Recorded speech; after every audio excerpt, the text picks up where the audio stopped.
சரி, யாரும் கூட நானே மேடைக்கு வந்துட்டேன், அப்படியே நானும் பேசிட்டேன், அப்படியே நானும் போகிறேன். நான் ஐயா உங்களுக்கு 2 பக்கத்தில் ஒரு இன்ட்ரோ இருக்கியா? தேவையில்லை. சகோதரர் ஏகன் அவர்களுக்கு முதல்ல வாழ்த்துக்கள். இந்த மாதிரியான ஒரு மேடையில் ஒரு 14 வருஷமாக நிற்கும்போது உங்கள் அளவுக்குலாம் எனக்கு வந்து தைரியம்லாம் இருக்குல்ல. ரொம்ப நடுக்கத்தோடு தான் இருந்தேன். ஆனால் உங்கள் முகத்தில் ஒரு நல்ல கான்ஃபிடென்ட் இருக்குது. இந்த ட்ரெயிலர், இந்த சாங்கு, உங்கள் எக்ஸ்ப்ரெஷன்ஸ் எல்லாமே ரொம்ப அழகாக இருக்குது. ரொம்ப அழகான நேரம் உங்களுடைய நேரம் வந்து. ப்ரோ அவர் சொல்கிறது கேளுங்க ப்ரோ. ஓகே, ஸோ வாங்க. எதுக்குண்ணா உன் தம்பி அவன் ரொம்ப நல்லா பேசுகிறான். ஏய் நீ வராத.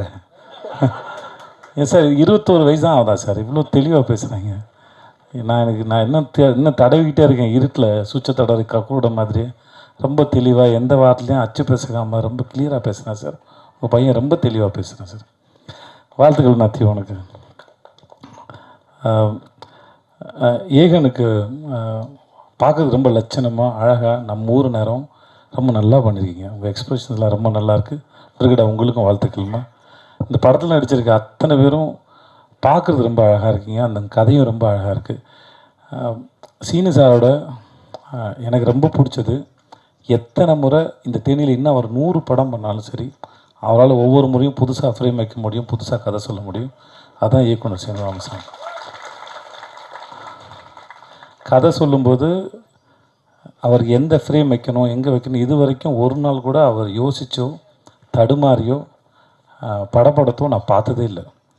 தன்னை நம்பி ஒரு தயாரிப்பாளர் பணம் போட்டார்னா அந்த பணத்தை எவ்வளோக்கெவ்வளோ சிக்கனமாக எடுக்கணும், அந்த படத்தை எவ்வளோக்கெவ்வளோ சிக்கனமாக எடுக்கணும், சொல்ல வர கதையை எவ்வளோ தெளிவாக ஆடியன்ஸ்க்கு புரிகிற மாதிரி சொல்லணுங்கிறதுல நான் பார்த்து வியந்த மிக சிறந்த இயக்குனர். நான் அது எனக்கு வாய்ப்பு கொடுத்து இல்லை நான் முதல் வாய்ப்பு கொடுத்தாருக்கா சொல்ல. இது வரைக்கும் நான் அவர்கிட்ட 4 படம் தான் சார், 4 படம் வேலை பார்த்துருக்கோம்.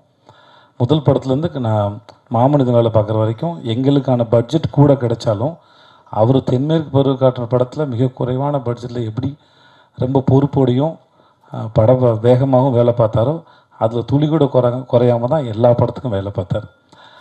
சீனிவாமசாமி மாதிரி ஒரு இயக்குனர் கையால் நீங்கள் அறிமுகமாகிறதுக்கு முதல்ல நீங்கள் கொடுத்து வச்சுருக்கணும். அதுக்கு முதல்ல வாழ்த்துக்கள். ஏன்னா நேரம் கிடைக்கும் போதெல்லாம் வந்து தான் கற்றுக்கிட்டதையும் தான் தெரிஞ்சுக்கிட்டதையும் தன் மூலமாக இல்லை தன் நடிகர்களுக்கு பகிர்ந்துக்கிறதுல அவருக்கு ஒரு பெரிய இன்பம் இருக்குது. அதை கண்டிப்பாக உங்களுக்கு சொல்லி கொடுத்துருப்பாருன்னு நினைக்கிறேன். கண்டிப்பாண்ணே. அப்படி சொன்னதில் நிறைய விஷயம் வந்து உங்களை சுற்றியே தானே இருந்துச்சு. சேது இப்படி பண்ணா, சேது அப்படி பண்ணான்னு நிறையா எடுத்து விட்டுருங்க. வேறு ஏதாவது கற்றுக்கிட்டு